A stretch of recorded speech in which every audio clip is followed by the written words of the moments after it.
Hello there, my name is Allan Jackson, and that's Allan with two L's.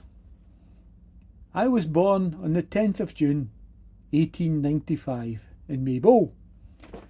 My father John was a ploughman and my mother Helen was a dairymaid.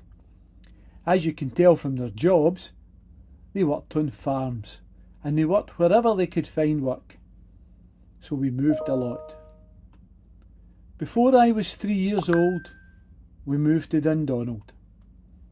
And that was where my wee sister Helen and my two wee brothers, James and John, were born.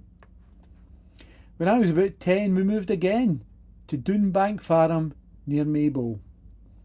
By the time I was 15, I was working on the farm too, as a servant for the owner's family. As you can imagine, the prospect of life working as a servant on a farm wasn't very exciting for a teenage boy.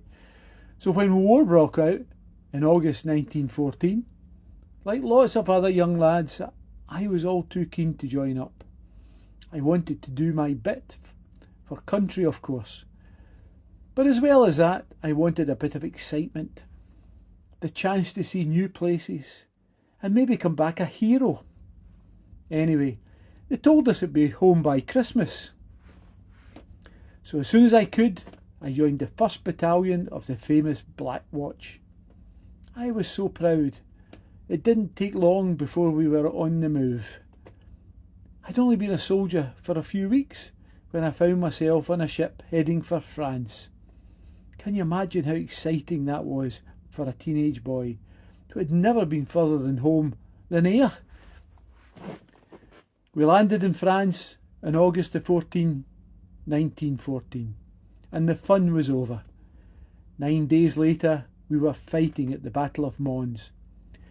And then it was a long retreat. We started marching, sleeping and fighting, marching, sleeping and fighting. We fought at Mons, then at Marne. By October, I didn't really know where I was, but it seems I was in Flanders, Belgium. Summer was well and truly over. The rains had started and the guns and the boots were churning up the mud.